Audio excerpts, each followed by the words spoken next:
Et nous allons donc commencer notre semaine et notre étude. Alors, je disais que en préparant ces études, vous savez, dès lors que la semaine, le sabbat se termine, je suis déjà en recherche par le Saint-Esprit du sujet à préparer, à présenter. Donc, c'est des fois l'occasion, par le biais de vos questions, eh bien que les choses viennent. Et bon, vous savez, au fur et à mesure, il n'y a rien de figé. Donc, pour présenter une étude aujourd'hui et puis demain, bon, vous avez une autre incitation de l'esprit. Alors, je voudrais aussi, juste une parenthèse, remercier tous les frères dont le sabbat est terminé et qui sont solidaires de leurs frères dont le sabbat n'est pas terminé. Donc, je vous demande, comme à l'ordinaire, de rester solidaires euh, et de ne pas se précipiter vers ce que le Christ appellerait mammon. OK. Donc, j'avais prévu l'étude sur la source purificatrice, et ceci est très important parce que n'est pas sans savoir, comme disait le jeune Samuel, que certaines personnes vont avancer des choses euh, selon leurs idées. Et nous devons nous référer à l'esprit de vérité, nous devons nous référer à l'esprit de prophétie et nous en tenir à ce que, eh bien, la vérité telle qu'elle est en Jésus nous apporte de progressif, tout en restant en relation avec, bien évidemment, ce qui a été dit précédemment. Vous savez que Miller s'est trompé sur l'événement, mais pas sur la date. Et donc, même s'il y a une erreur sur l'événement, la date est en bonne. Et on voit que, eh bien, les adventistes du septième jour sont en relation avec les adventistes du premier jour. Mais il est d'évidence que Jésus n'est pas entré, Jésus n'est pas venu sur la terre en 1144, mais il est rentré dans le sanctuaire céleste, le lieu très saint. Alors, je rappelle pour ceux qui pensent qu'il n'y a pas de sanctuaire dans le ciel, euh, l'apôtre Paul n'est pas de leur avis, puisque dans le livre d'Exode, mais d'Hébreux, chapitre 9, il est précisé que le Saint-Esprit montrait par là, elle a accent grave, par les ablutions, par les rites et par les activités du sanctuaire terrestre, montrait par là que le chemin du lieu très saint n'était pas encore ouvert tant que le tabernacle terrestre subsistait, et ceci jusqu'à une époque de réformation. Cette époque de réformation était bien évidemment, je veux dire, la venue du Christ qui mit fin aux ablutions et autres sacrifices terrestres. Donc, notre sujet d'aujourd'hui s'appelle « Ils entendront la voix de Jisraël ». Alors, je vais demander à Daniel de lire ce texte. En ce jour-là, j'exaucerai, dit l'Éternel, j'exaucerai les cieux, et ils exauceront la terre. La terre exaucera le blé, le mou et l'huile, et ils exauceront Jisraël. Osée chapitre 2, versets 23 et 24. Amen. Vous savez, la parabole d'Osée est une parabole extraordinaire. Mais je vous concède volontiers que, faute d'être y habitués, bien certains peuvent décrocher. Et donc, ce que l'inspiration me pousse à faire, c'est d'aller piano, piano, pianissimo, de manière à ce que, eh bien, nous ayons une bonne compréhension de ce sujet. Sujet pour le moins controversé, car certains considèrent cette parabole comme étant, justement, n'étant pas une parabole, mais une réalité. Alors, j'ai eu une question hier soir euh, qui m'a aidé et qui m'a laissé entendre que je ne devrais pas trop accélérer les choses. Je sais qu'il y a des frères et des sœurs qui ont entendu récemment ce message. je veux dire, le message de Gisèle. Je sais que aussi sur le net, d'ailleurs, je salue ces personnes qui sont là de manière à ce qu'elles comprennent, je veux dire, le sujet. Et des formations professionnelles obligent, il est important que je considère que je parle à des élèves qui étudient des formations professionnelles et donc je me dois eh bien, de leur expliquer la chose telle qu'elle est en Jésus de manière qu'elles comprennent. Et ceci, comme je disais, d'autant plus qu'il y a ces difficultés, je veux dire, inhérentes aux explications proposées ici et là. Alors, ils entendront la voix de Gisèle. Vous avez vu que j'ai associé à cette déclaration, à ce verset, eh bien, une photographie de l'ange d'Apocalypse 18. D'aucuns pourraient se demander pourquoi il y a cette relation et comment la prouver, comment prouver une relation entre l'ange d'Apocalypse 18 et Gisèle. Alors, ne soyez pas étonnés puisque je pense que vous devez maintenant être habitué à cette déclaration. Le mystère de Dieu s'accomplira comme il a déclaré à ses serviteurs, les prophètes. Donc, voyez où je m'engage. Ainsi donc, Daniel va nous lire une déclaration en relation avec le grand cri, en relation avec l'Apocalypse 18, l'ange d'Apocalypse 18, ce qui nous mettra, je veux dire, dans le bain. Les barrières seront renversées. Presque inconsciemment, on a placé des barrières sur le chemin raide et étroit. On y a mis des pierres sur lesquelles on bute, mais elles seront enlevées. Quant aux murs de protection dont les faux bergers ont entouré leurs troupeaux, ils ne serviront à rien. Des milliers de personnes pénétreront dans la lumière et participeront à sa diffusion. Les intelligences célestes agiront de concert avec les agents humains. Ainsi encouragée, l'Église se lèvera et brillera, jetant toutes ses forces sanctifiées dans la bataille.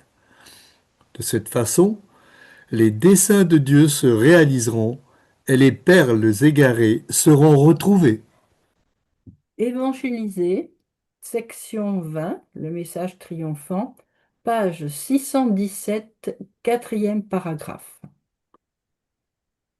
Vous apprécierez que, au moment du concret, d'ailleurs c'est le titre du paragraphe, du chapitre, que l'Église jettera ses forces sanctifiées, ce qui laisse présager qu'elle ne va pas arriver avec ses arcans.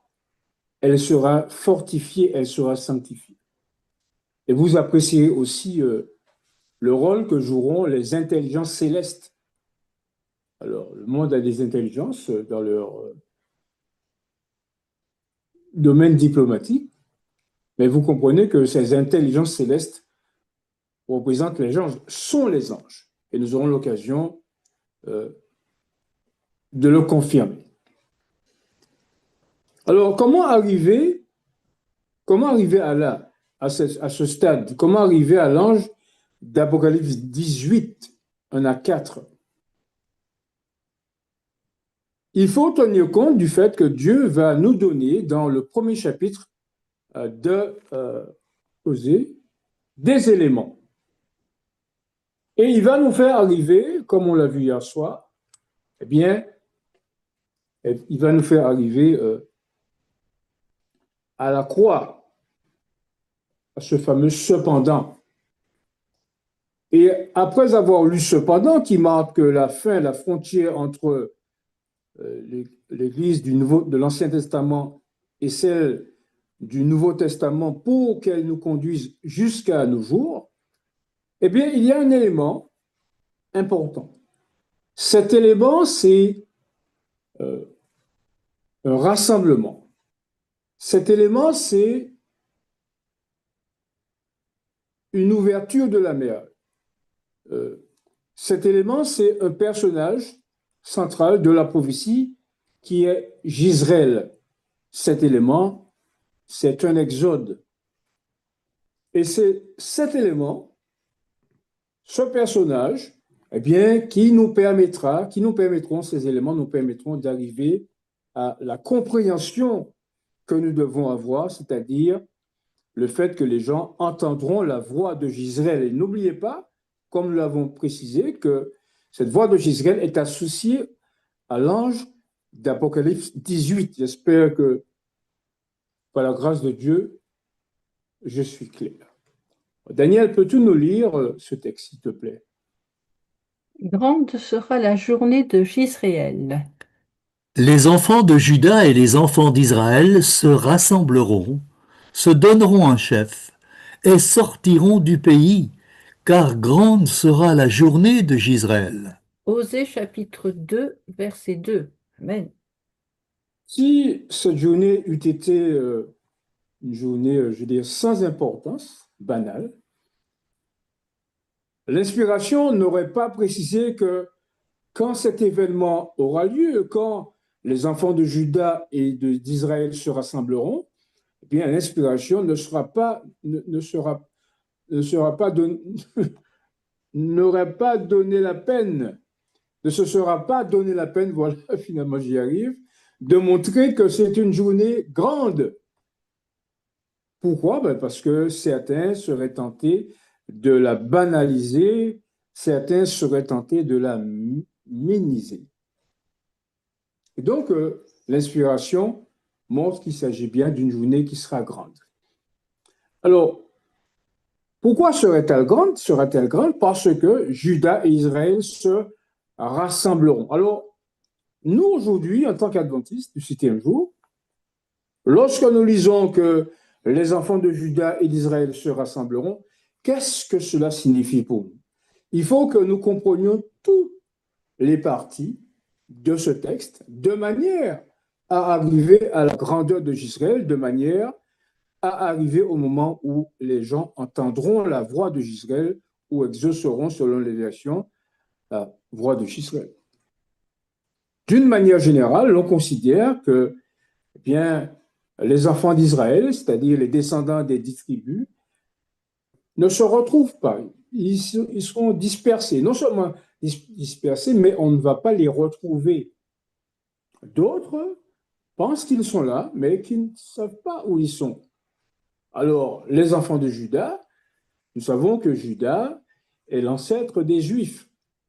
Les Juifs relèvent de deux tribus, euh, la tribu de Juda et la tribu de Benjamin. Et il y a des gens d'un ton moqueur, lorsqu'on leur parle des 144 000, ils disent « Ah, je ne suis pas juif ». Qu'est-ce qu'ils en savent? Puisqu'ils n'ont pas eu un carnet généalogique depuis l'époque de la dispersion d'Israël, pardon, l'époque de la dispersion de Juda. Donc, ils n'en savent rien. Donc, c'est dire que c'est gratuitement, banalement, eh bien, qu'ils disent qu'ils ne sont pas juifs, alors qu'ils n'en savent rien. Bien. Alors, pour la clarté du débat, je vais troquer une déclaration inspirée à mes lèvres balbutiantes. Et je vais donc vous présenter une déclaration, justement, de celui que je considère comme Gisraël, et comme vous aussi, vous allez le découvrir, sur ce texte qui parle de rassemblement de Juda et d'Israël, comme si la parole de Dieu ne savait pas ce qu'elle disait, comme si Osée n'avait pas été mu par l'esprit de vérité pour nous éviter une interprétation particulière des Écritures. Et donc, Daniel, dans sa lecture intelligente, va nous lire 3 paragraphes de Gisraël pour nous expliquer ce verset, et j'espère que vous abonderez dans le sens de Gisraël.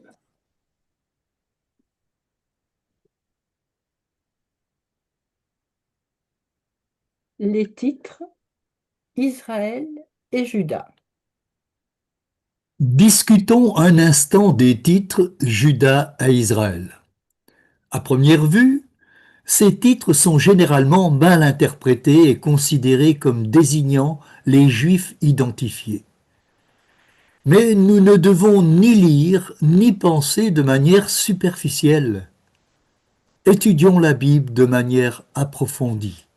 Or, tout le monde sait que les Juifs identifiés d'aujourd'hui ne sont qu'une poignée, et certainement pas aussi nombreux que le sable de la mer. Les innombrables enfants d'Israël ne peuvent donc pas être les Juifs incroyants d'aujourd'hui. De plus, les Juifs identifiés d'aujourd'hui ne sont pas les descendants du royaume des 10 tribus, mais du royaume des 2 tribus. Qui est donc cette multitude de personnes mentionnées dans la prophétie d'Osée? Nous ne devons pas oublier que l'évangile du Christ a divisé la maison de Juda en 2 groupes, juifs et chrétiens, et que pendant environ 4 ans, après la résurrection de Christ, l'Église chrétienne était pratiquement composée uniquement de juifs. Il est donc évident que les premiers chrétiens étaient des juifs de souche, que l'Église chrétienne n'est qu'une branche de l'Église juive, mais qu'eux-mêmes et leurs descendants ont, au fil des ans, perdu leur identité raciale. De plus, les descendants d'Israël et de Juda qui, au cours des années de captivité, ont perdu leur identité, tout comme les Juifs qui ont embrassé le christianisme ont dû, selon la prophétie, se multiplier de manière considérable. Il est donc évident que beaucoup de ceux qui sont considérés comme des païens ne sont que des descendants non identifiés de l'ancien Juda, d'Israël et des Juifs chrétiens. L'Église chrétienne elle-même est, comme nous l'avons vu, une Église judéo-chrétienne. Ces descendants de Jacob qui ont été assimilés par les nations païennes devaient donc se multiplier comme le sable de la mer. Ce sont eux qui, après être devenus chrétiens, sont à nouveau appelés les fils du Dieu vivant. Au sujet de ceux qui ont été les premiers à embrasser la foi chrétienne, l'apôtre Pierre déclare: « Vous qui autrefois n'étiez pas un peuple, mais qui êtes maintenant le peuple de Dieu, vous qui n'aviez pas obtenu miséricorde, mais qui maintenant avez obtenu miséricorde. » 1 Pierre 2, verset 10. Gisréel, Salutations pour notre temps, volume 2, numéro 6, pages 15 et 16. Amen. Alors aussi, oui, monsieur, Amen. Si vous avez bien suivi la lecture intelligente de notre frère Daniel, eh bien, vous avez certainement pu découvrir qu'il y a une logique, j'allais dire une logique biblique, une logique céleste, dans ce qui est dit ici. Et donc, vous voyez au passage la teneur des explications de Gisèle. Ce ne sont pas des idées attirées par les cheveux, arrachées par les cheveux, mais ce sont bien des idées qui proviennent de l'inspiration et qui tombent sur le sens. Juste un exemple. Vous savez que l'apôtre Pierre était apôtre des circoncis, c'est-à-dire des Juifs. Vous savez que l'apôtre Pierre avait une belle-mère qui a été guérie par Jésus. Eh bien, si ces personnes, si la mère de Pierre, la belle-mère de Pierre a eu des enfants, eh bien, ces enfants sont certainement devenus chrétiens. Et au fur et à mesure que les enfants de la belle-mère de Pierre, eh bien, se sont mariés, ont procréé, eh bien, ces personnes ont continué d'avoir des enfants jusqu'à ce que, pour faire la distinction entre les 2 groupes religieux, les chrétiens et les juifs, eh bien, ces personnes ont perdu leur identité. C'est une loi biologique et mathématique. Ils ont perdu leur identité et finalement, au lieu de se répandre dans le monde en tant que juifs, ils se sont répandus en tant que chrétiens jusqu'au moment où ils ont perdu leur identité. c'est la mathématique de Dieu, c'est le processus biologique de Dieu. Et nous ne sommes pas étonnés, nous n'en sommes pas étonnés, puisque nous voyons les 144 000 provenir des 12 tribus d'Israël, mais de l'Israël finalement qui a perdu son identité. Et comme j'aime à le dire, Jacob, notre père, précise que eh bien, les Juifs seraient présents à la fin des temps. Donc c'est dans ce contexte-là eh bien, qu'il faut comprendre que au fur et à mesure que le temps passe, Dieu avance des éléments, Dieu avance des pions, Dieu avance des briques, de manière à ce que nous comprenions cela. Et donc, c'est là son objectif, que la Bible ne devienne pas simplement un livre que nous lisions, comme je dis souvent, en diagonale, mais dont nous ne comprenons pas l'importance de moindres détails. Et c'est le cas maintenant pour nous d'y arriver. J'espère qu'avec l'aide de Dieu, eh bien, vous découvrez que ce qu'on vous présente sabbat après sabbat, vendredi après vendredi, eh bien, relève véritablement de l'inspiration de Dieu, de l'intelligence de Dieu, de l'esprit de Dieu. Et donc, dans les deux versets, se rassembleront, se donneront un chef et sortiront du pays. Il nous est présenté un second exode. Alors, hier soir, nous avons lu 4 versets, présentant cet exode. Mais il y a un chapitre qui est très important, en tout cas dont la compréhension est très importante, c'est le texte de Jérémie 23. Alors, nous allons lire ce texte et nous allons le voir, le commentaire qu'en fait Ellen White et qu'en fait Gisraël. L'Éternel, notre justice. En son temps, Juda sera sauvé, Israël aura la sécurité dans sa demeure, et voici le nom dont on l'appellera, l'Éternel notre justice. C'est pourquoi voici, les jours viennent, dit l'Éternel, où l'on ne dira plus l'Éternel est vivant, lui qui a fait monter du pays d'Égypte les enfants d'Israël, mais on dira l'Éternel est vivant, lui qui a fait monter et qui a ramené la postérité de la maison d'Israël du pays du septentrion et de tous les pays où je les avais chassés. Et ils habiteront dans leur pays. Jérémie chapitre 23, versets 6 à 8. Amen. Oui, amen. Amen, parce que ce texte, c'est celui que je dirais que je préfère le plus, même si d'autres textes sont plus clairs. L'Éternel lèvera son bâton, comme il est dit dans Ésaïe 10, verset 26. L'Éternel va créer une route, comme Ésaïe, je veux dire 11, verset 15 et 16. Il y a le texte de Michée 7, verset 15. Comme au jour où tu sortis d'Égypte, je te ferai voir des prodiges. Et le texte de Zacharie 10, verset 9 à 10. Les profondeurs du fleuve seront desséchées. Ce sont des textes qui sont clairs et qui ne méritent pas supposément d'explication.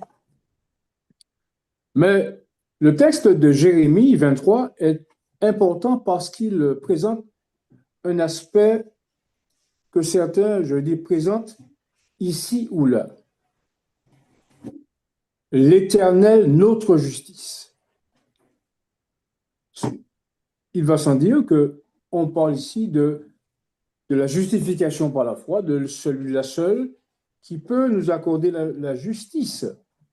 Et que nous sommes appelés à atteindre si nous voulons faire partie des 144 000 ou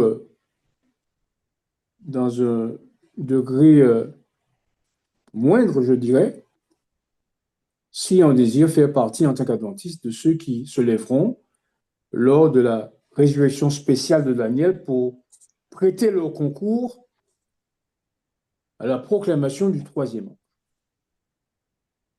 Vous avez vu que, tout comme Osée, Juda et Israël reviennent, et nous avions insisté sur le fait Israël aura la sécurité dans sa demeure, montrant qu'il n'est pas besoin d'avoir peur pendant le temps, je veux dire, de la persécution. Mais là, Dieu fait appel à notre compréhension de la justification par la foi, qui, comme vous le voyez, eh bien, va déborder des compréhensions étriquées que nous avons de cette notion. Le verset 7 commence par « c'est pourquoi ». Le « c'est pourquoi » va donner la raison pour laquelle nous allons appeler l'Éternel notre justice. On va appeler l'Éternel notre justice parce que il nous fera remonter du pays d'Égypte, pas seulement, mais de tous les pays où il nous avait chassés, et nous habiterons, notez-le bien, dans notre pays. Ne laissez pas, je veux dire, celui-ci ou celui-là siffler dans votre oreille, dans vos oreilles, pour vous expliquer un texte simple que Dieu a donné pour tous, même pour les plus humbles d'entre nous. Alors, si nous n'acceptons pas cette notion, nous ne pourrions pas réclamer Jésus comme notre justice, car c'est ce qu'il dit. Il donne la raison pour laquelle, eh bien, on l'appellera l'Éternel notre justice. Ça, c'est la justification, je veux dire, grand format. Quelqu'un qui est mort pour nous, qui nous a donné l'assurance de la vie éternelle, mais qui nous précise que dans les derniers jours, à l'instar même d'Osée, eh bien que la seule façon pour nous, dans les derniers temps, d'appeler l'Éternel notre justice, c'est considérer que nos vêtements sont des haillons et que Dieu va nous pourvoir de sa justice, mais aussi qu'il va nous emmener dans le pays. Alors, je vais lire deux textes qui vont suivre. Le frère Daniel va nous lire une portion, il va s'y arrêter, et ensuite, nous allons prendre l'autre portion. Alors, on ne peut pas faire mieux. Une personne que nous reconnaissons, j'espère, comme prophète, et une autre qui sera pour vous prophète en devenir, car vous ne le connaissez pas encore.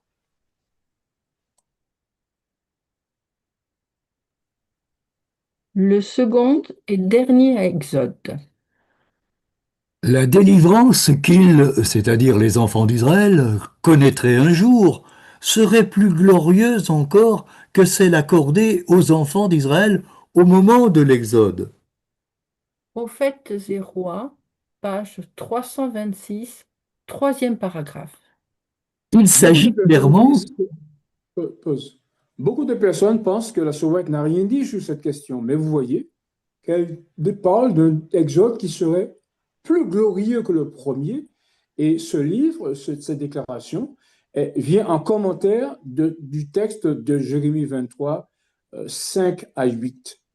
Donc, il y a une petite indication sur le fait qu'on parle d'un exode glorieux, plus glorieux, mais aussi par le fait que, eh bien, ils habiteront dans leur pays. C'est ce qu'elle dit en fin de paragraphe. Voilà une deuxième déclaration de ce Gisraël. Alors voyons si ce Gisraël qui n'était pas en vie lorsque la Shoah était là, voilà donc le commentaire qu'il fait de ce texte. il s'agit clairement de la moisson finale de la terre, du rassemblement des peuples de tous les pays. C'est le jour où l'on chantera le cantique de Moïse et de l'agneau. Ce sera le deuxième et dernier mouvement d'Exode. Il sera si grand qu'il éclipsera complètement le mouvement de l'époque de Moïse. Réalisons-nous donc que nous sommes à l'aube d'un nouveau jour? Un grand jour pour les fidèles et un jour terrible pour les infidèles? Gisraël, Salutations pour notre temps, volume 1er, numéro 30, page 19. Vous savez que quand je lis ces textes et que j'en apprécie la clarté et la corrélation avec la déclaration d'Ellen White, je suis triste pour nos frères qui se laissent berner par des déclarations des bergers d'Israël. Et ceux qui ont l'occasion, car vous aurez la copie de cette vidéo, eh bien, qu'ils réfléchissent et qu'ils ne tombent pas dans le piège dans lequel sont tombés les Juifs lorsque, bien, ils disaient que de la Galilée, ils ne sont pas de prophètes. Jésus était venu de la Galilée, il avait exercé en Galilée, et c'est dans ce lieu, eh bien, ce lieu était un lieu qu'on devait accepter ayant été l'exercice de Jésus-Christ. Donc, j'espère que vous comprenez que pour arriver à ce Gisraël, car grande sera sa journée, il faut que nous acceptions l'idée qu'il y aura un second exode, et attention, un second exode qui va éclipser, je veux dire, le premier exode. Vraiment, je donnerais cher pour être là, pour voir les choses telles que annoncées par les prophètes, sous l'inspiration de Dieu. Et donc, Dieu choisit de guider son peuple au moyen d'un prophète, sortir d'Égypte pour arriver en Canaan. Alors, je voudrais juste faire cette parenthèse importante pour préciser que toutes les personnes ne seront pas, je veux dire, confrontées à cet exode. Si vous habitez près du lieu, eh bien, vous ne verrez, enfin, vous entendrez parler de l'exode. Et donc, il faut comprendre qu'il y aura tous les obstacles seront enlevés. Je veux dire, de manière à permettre le retour du Christ, le retour des 144 000 vers la terre de nos pères. Si la terre est l'obstacle sera enlevé. Si un lac est un obstacle, eh bien le lac s'ouvrira. Bref, tout ça pour comprendre que Dieu veut faire quelque chose de plus glorieux qui, comme vous le comprenez, va éclipser. Alors, j'espère vivement et je souhaite ardemment que nos frères qui nous entendent pour la première fois, eh bien, puissent réétudier ces choses, relire la Bible, car c'est elle qui est la source de ces événements, et qu'ils puissent tôt ou tard nous rejoindre dans ce cercle d'études, cette association qui nous permet de préparer les événements. Attention, en attendant l'ordre de Dieu, sans que personne ne soit suffisamment sage pour nous indiquer le chemin. Alors, qu'est-ce qui se passe? Dieu a choisi un prophète pour sortir Israël d'Égypte. N'est-ce pas ce que dit Osée, Daniel, verset 13?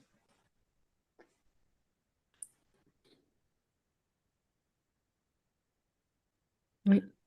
Par un prophète, Israël remonta d'Égypte. Par un prophète, l'Éternel fit monter Israël hors d'Égypte, et par un prophète, Israël fut gardé. Osée chapitre 12, verset 13. Amen. Ou 14 selon les versions. Eh oui. Ok, donc Israël fut gardé par un prophète. Nous venons de voir que le jour de Gisraël, la journée de Gisraël sera grande. Alors, en quoi elle sera grande et pourquoi sera-t-elle grande? Et comment identifier ce Gisraël et comment identifier sa mission? Alors, nous allons donc interroger la Bible pour savoir donc qui est ce Gisraël et avancer pas à pas jusqu'à ce que nous en découvrions l'identité et que nous l'acceptions comme prophète. Et devrais-je préciser masculin.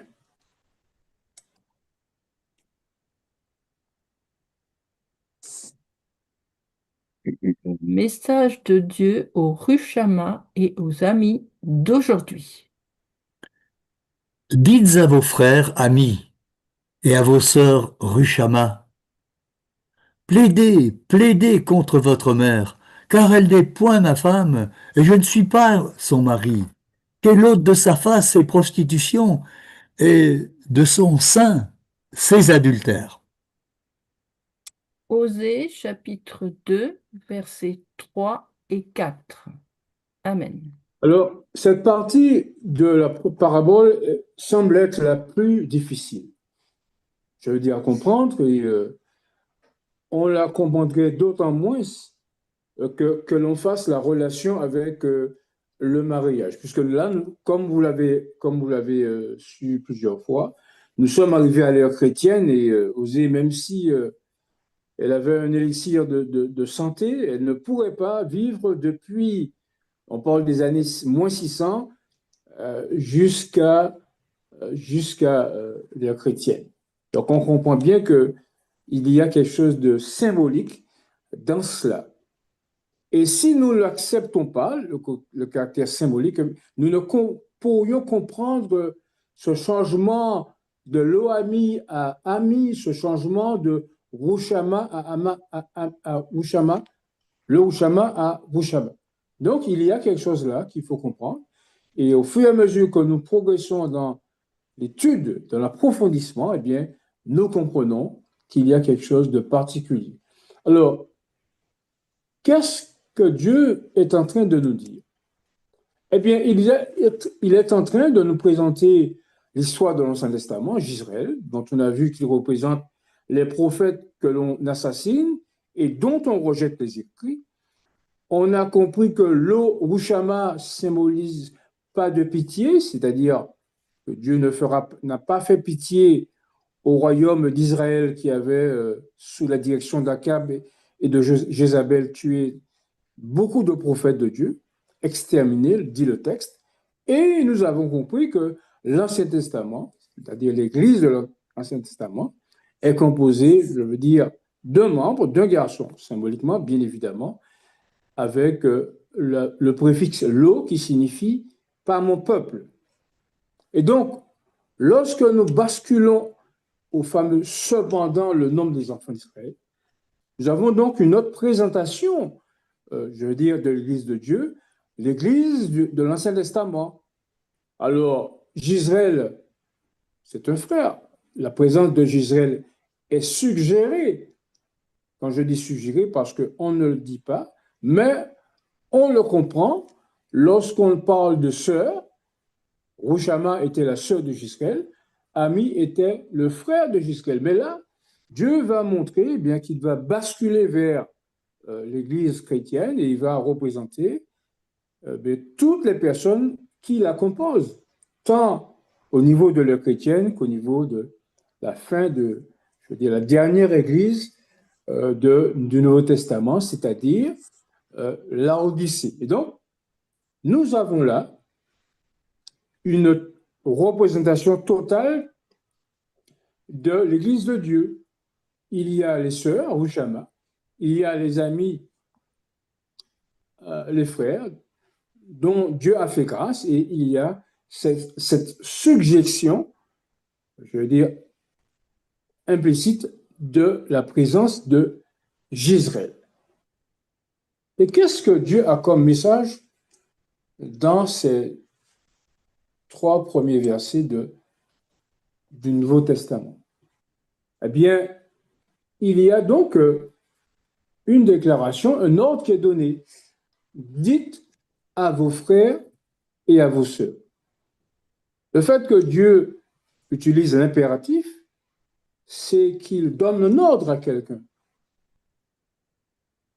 Et comme je disais, Gisraël est suggéré là, puisque Gisraël est le frère d'Ami, puisque Gisraël est le frère de Rushama, donc il s'agit manifestement de Gisraël. Et donc nous comprenons là que Dieu donne un ordre à ce Gisraël, et lequel doit en retour, eh bien, donner l'ordre donné par Dieu. Qu'est-ce que cela indique?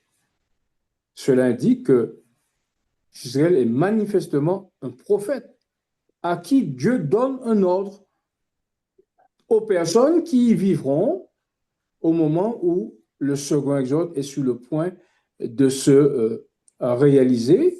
Et comme on l'a vu hier soir, au moment où la purification de l'Église de Dieu aura lieu, puisque lors de cette purification, il n'y aura pas, selon Exode 12, verset 38, le ramassis d'Égypte.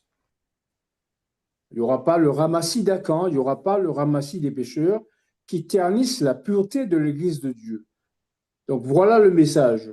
Je veux dire que Dieu nous présente un prophète nommé Gisraël, qui à son tour doit transmettre le message. Alors, si nous pensons que nous exagérons, eh bien voilà, en résumé, ce que nous comprenons de cette prophétie. Alors, je vais demander à Daniel de nous lire ces points-là. Un prophète Gisraël transmet un message de la part de Dieu. Alors, premier message, Dieu appelle la femme symbolique d'Osée sa propre femme. Ainsi, Osée représente Dieu et sa femme représente l'Église. Gisraël représente le porte-parole de Dieu, un prophète. Deuxième message, les frères de Gisraël, Ami et Rushama. Les sœurs de Gisraël représentent les membres d'Église, hommes et femmes. Quatrième message, la mère, troisième, oui.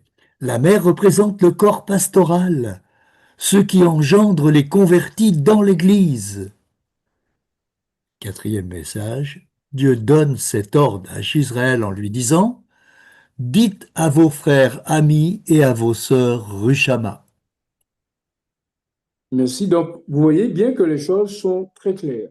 Il ne s'agit pas de Gomer ici, parce que nous sommes à l'ère chrétienne, il s'agit bien de l'Église de Dieu, dont il dit qu'elle n'est pas sa femme. Pourquoi? Bien parce qu'elle se vautre dans l'idolâtrie et ce sont des enfants de prostitution. Alors, vous savez, chaque fois que j'en arrive à cette partie de la prophétie, eh bien, je vous prie de croire que c'est douloureux. Oui, c'est douloureux parce que on a du mal à présenter l'Église de Dieu comme une prostituée, mais c'est Dieu lui-même qui dit qu'elle n'est pas sa femme en raison de sa prostitution. Mais pour douloureuse qu'elle soit, eh bien, cette parabole doit être présentée et doit être présentée comme elle convient, car en disant que Gomer et Osée se sont mariés et ont eu des enfants de prostitution, on a du mal à faire le lien avec cette prophétie. Et donc, à ce porte-parole, puisqu'il demande à ce porte-parole d'aller vers la mère et de faire connaître aux enfants la réalité de l'Église. Je dis bien une Église qui se prépare au grand cri du troisième ange, une Église qui se prépare ou qui ne se prépare pas au second exode qui va éclipser le premier. Mais nous devons accepter cette tâche. Alors, la mère, bien évidemment, ce sont les dirigeants. Pourquoi? Parce que c'est la mère qui, par son action, par son acceptation de celui-ci ou de celui-là comme membre d'Église, eh bien, c'est elle qui engendre les croyants. Donc, vous voyez que Dieu est très clair dans cette prophétie. Si on l'accepte telle qu'elle doit être présentée. Et donc, dans ce cadre-là, eh bien, voilà ce que Dieu va déclarer par ce Gisraël et Dieu va déclarer par la servante du Seigneur. Et vous conviendrez qu'on aura fait un grand pas, j'espère en tout cas, quant à la compréhension de cette prophétie, de cette parabole visionnaire qui n'est autre qu'une représentation de l'Église de Dieu. Alors, que dit la Bible sur la réalité de l'Église? Alors, bien évidemment, il faut bien comprendre que nous ne sommes pas meilleurs qu'un autre. Nous ne venons pas avec nos gros sabots. Nous comprenons bien qu'il y a l'ivraie et le bon grain. Et même le bon grain peut, hélas, aller vers une phase d'ivraie. Il peut en revenir. Bref, comme dirait l'apôtre Jacques, nous branchons tous de diverses manières. Ce que nous voulons faire et ce que nous faisons, c'est la présentation de ce que Dieu nous a ordonné afin que son peuple ait une bonne compréhension de cette prophétie. Lecture. Une prostituée, des enfants de prostitution. Plaidez contre votre mère, plaidez, car elle n'est pas ma femme et je ne suis pas son mari. Et qu'elle ôte ses prostitutions de devant sa face et ses adultères d'entre ses seins, de peur que je ne la dépouille à nu et que je ne la place comme au jour de sa naissance et que je n'en fasse comme un désert et que je ne la rende comme une terre aride et ne la tue de soif. Et je ne ferai pas miséricorde à ces enfants, car ce sont des enfants de prostitution. Car leur mère s'est prostituée, celle qui les a conçus s'est déshonorée, car elle a dit J'irai après mes amants qui m'ont donné mon pain et mon eau, ma laine et mon lin, mon huile et ma boisson. Osée, chapitre 2, versets 2 à 5. Amen. Vous connaissez certainement ce texte, vous l'avoir entendu, le texte de Zacharie 10, qui demande à ce qu'on demande la pluie de l'arrière-saison. Oui. Soit dit en passant, cette pluie de l'arrière-saison n'est pas seulement la puissance, mais un message, une pluie qui nous permet de croître, tout comme la pluie permet à la plante de croître jusqu'à ce qu'elle parvienne à un stade final de sa croissance. Et là, Dieu dit, je me suis enflammé contre les pasteurs et je châtirai les boucs lorsque je visiterai la maison de Juda. Et parce que, eh bien, il n'y a pas cette nourriture qui convient, parce qu'il y a, je veux dire, des anecdotes au lieu de la parole de Dieu, comme le dit Évangélisée, page 192, lorsqu'elle dit que la nourriture qui est servie à l'Église est pauvre et très pauvre, fin de citation, comme c'est dans le texte, pauvre, très pauvre, pauvre. Donc Dieu demande à son peuple de demander cette pluie afin qu'elle ait la nourriture. Et suite à cela, eh bien, il y a cette mention du jugement, car l'Éternel visitera son troupeau, la maison de Juda, et il en fera son cheval de gloire dans la bataille. Vous vous souvenez certainement que j'ai à quelquefois parlé de la déclaration, paragraphe 643 d'événements des derniers jours, lorsque les lois déclarent que, eh bien, il se réservera un corps pastoral. Alors, voilà, elle dit que Dieu éliminera ceux qu'il n'a pas désignés et il se réservera un corps pastoral purifié, sanctifié, préparé pour la pluie de l'arrière-saison. Donc, ceux que nous idolâtrons aujourd'hui, eh bien, ceux que nous adorons aujourd'hui seront un jour éliminés. C'est dans le texte, paragraphe 643 du livre Événements des derniers jours, et elle ajoute que Dieu aura un corps pastoral purifié. Donc, tout ça pour montrer que bien, le dernier message sera prêché par une église qui sera purifiée, de manière à ce que bien, elle puisse irradier de toutes parts, vers tout lieu, le rayon ardent du soleil de justice. Donc, nous continuons le contexte de ce Gisraël qu'on devra identifier et qu'on devra accepter, eh bien, eu égard aux déclarations claires de la Bible, de Gisraël et de la Soroï. Voilà quelques paragraphes en relation avec, je veux dire, l'état de l'Église d'aujourd'hui tel que Dieu la voit.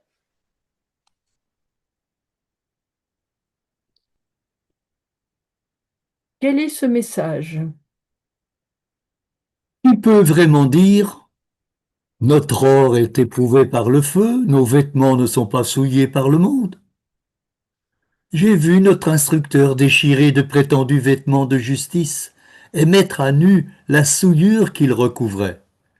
Puis il me dit, ne vois-tu pas comme ces gens ont caché d'une manière prétentieuse leur souillure et leur corruption? Quoi donc? La cité de mon père est devenue une prostituée? La maison de mon père est devenue un lieu de commerce d'où la présence divine et la gloire se sont retirées. C'est pourquoi il y a de la faiblesse, c'est pourquoi la force manque. Témoignage pour l'Église, volume 3, chapitre 48, page 303. Amen.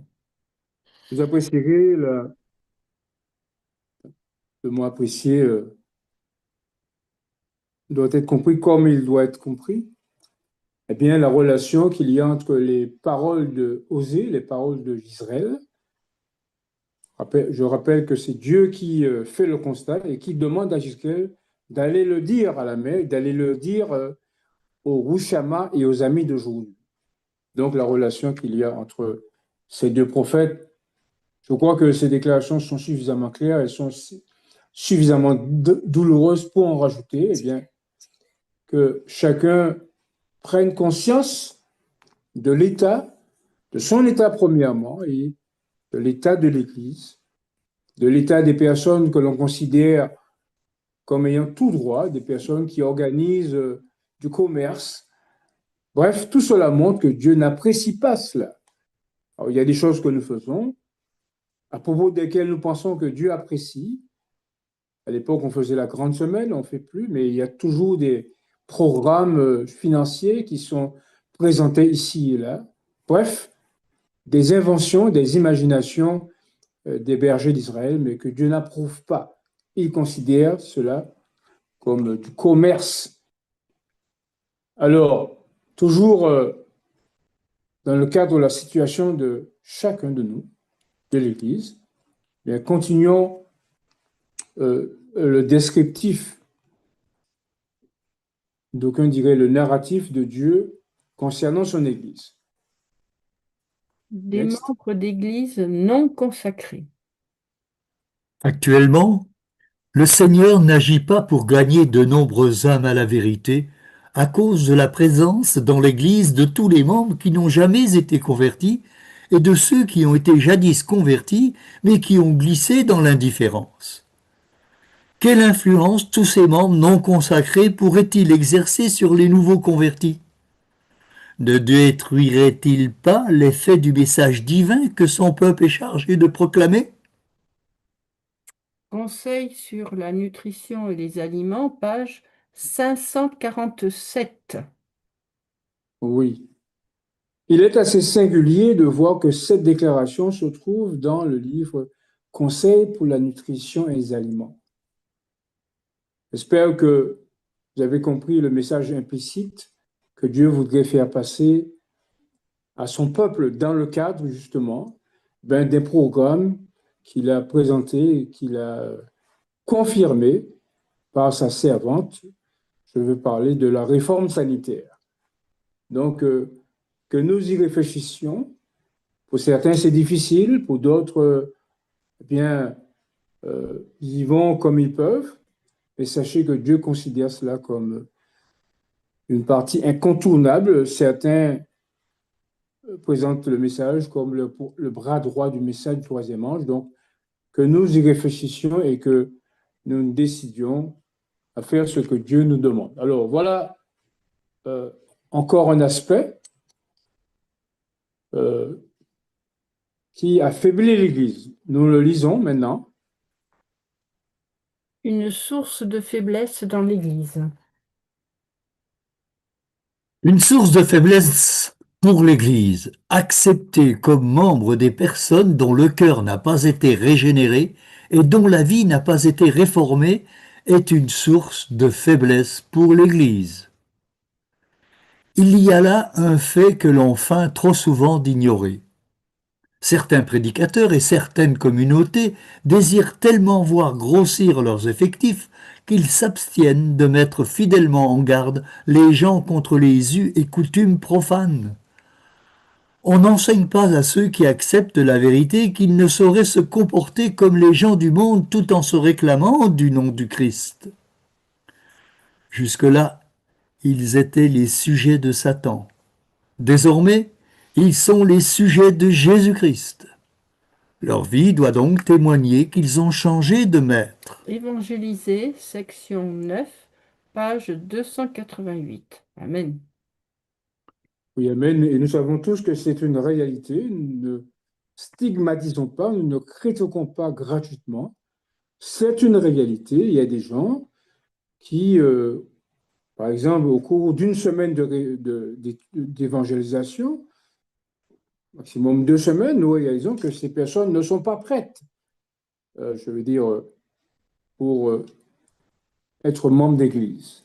Alors, nous parlons souvent de Pierre, de Paul, mais ces frères, c'était des frères d'un gros calibre spirituel et ils voyaient bien que ces personnes n'étaient pas prêtes à rejoindre le cercle des saints. Rappelez-vous l'affaire d'Ananias et de Saphira.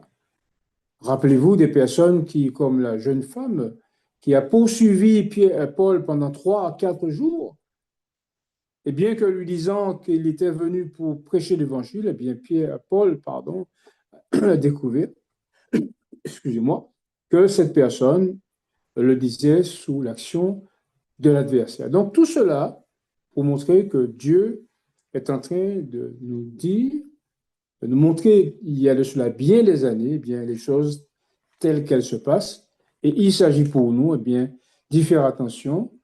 Alors, il ne s'agit pas de venir et vouloir tout renverser, mais il s'agit, avec tact, avec amour, comme dit la servante du Seigneur, attirer l'attention sur des faits que Dieu réprouve absolument. Et donc, voilà un dernier texte qui est intéressant, je m'entends, dans la dénonciation de ceux que Dieu présente comme des personnes ou des enfants de prostitution.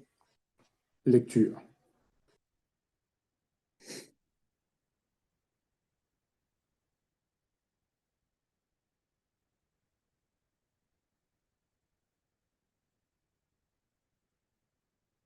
Allô?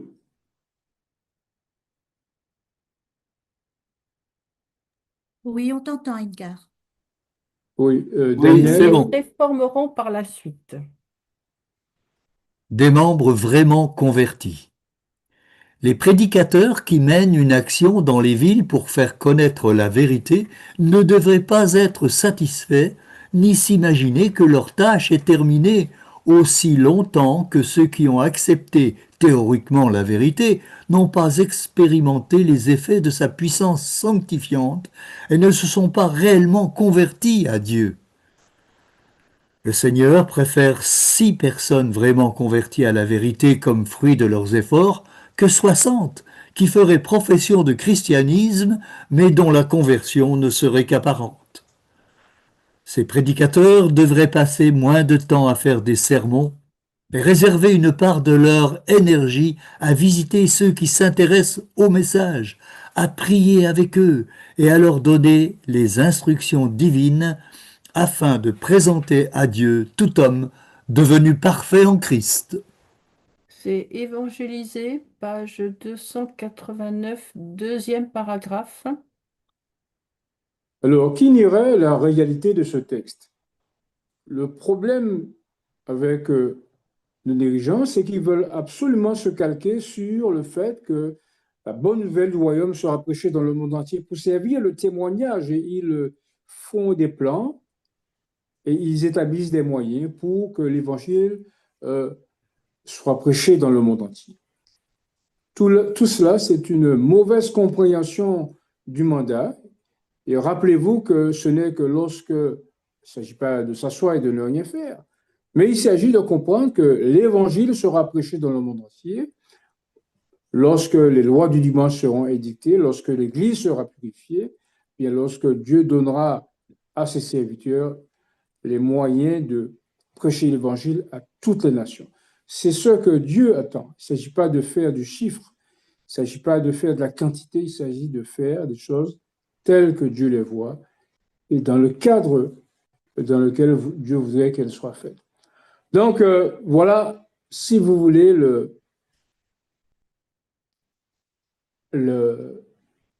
la situation de l'Église de Dieu lorsque ce Gisraël sera manifesté. Et je ne peux m'empêcher d'insister sur le fait que, eh bien, cela se fera et cette personne se manifestera de manière à nous expliquer la réalité de l'exode, la réalité de la purification, la réalité de la purification de l'Église et la réalité du scellement. Voilà, en quelques mots, le préambule pour la compréhension de ce Gisraël. Alors, j'ai commencé l'étude avec l'association de Gisraël et du message du, euh, de l'autre ange, Apocalypse 19. Et je vais donc terminer par cette déclaration que nous connaissons, mais qui nous permettra déjà de mettre le cadre dans lequel nous allons développer la suite de notre étude que nous voulons mener, je veux dire piano, pianissimo, de manière à ce que ceux qui ne connaissent pas cette étude puissent, je veux dire, l'apprécier. Quand je dis l'apprécier, c'est-à-dire l'évaluer dans ce qu'elle doit nous apporter comme enseignement.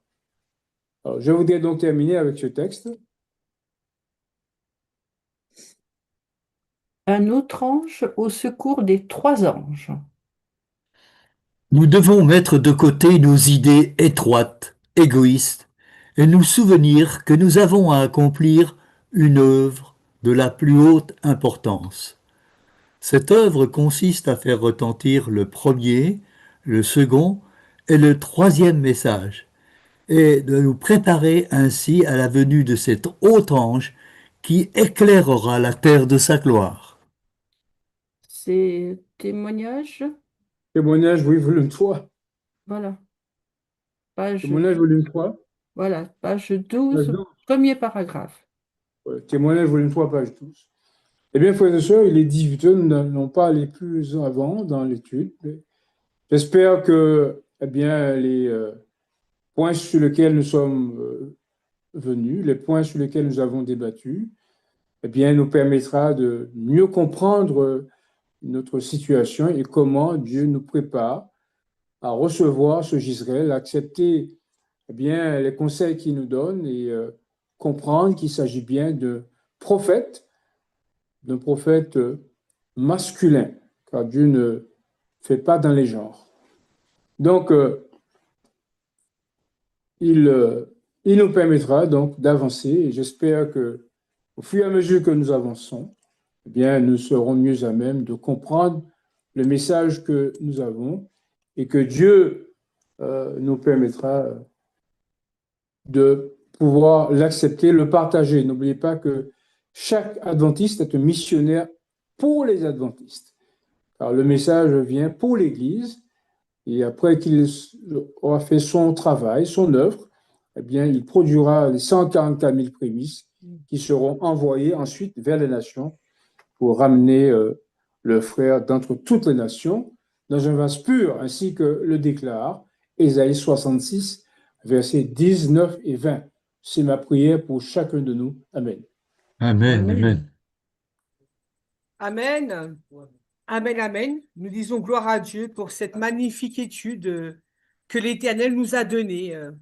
Je vous invite, pour ceux qui n'ont pas encore fait, à récupérer les coordonnées du frère, le ministre, le frère Edgar Bolo, son numéro de téléphone ainsi que son adresse email. Donc, pour toute demande de questions ou études supplémentaires ou peu importe, il se fera toujours un plaisir en tant que ministre pour pouvoir répondre et vous donner satisfaction au mieux pour la gloire de Dieu.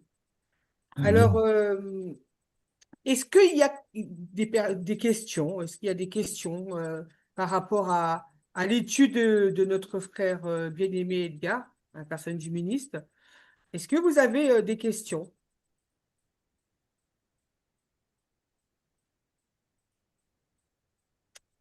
Eh bien, Si vous n'avez pas de questions, nous allons clore ce moment et je vous invite encore à prendre des coordonnées. Enfin, ça y est, c'est parti. J'espère que vous avez eu le temps de prendre les coordonnées.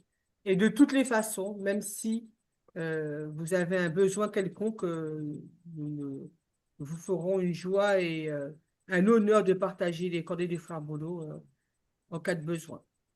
Alors, sans plus tarder, nous allons clôturer ce moment avec la prière de la sœur. Père Saint, Père juste, nous te louons, nous t'exaltons, nous glorifions ton Saint-Nom et nous te remercions pour cette bonne et belle journée de sabbat que tu nous as permis de passer.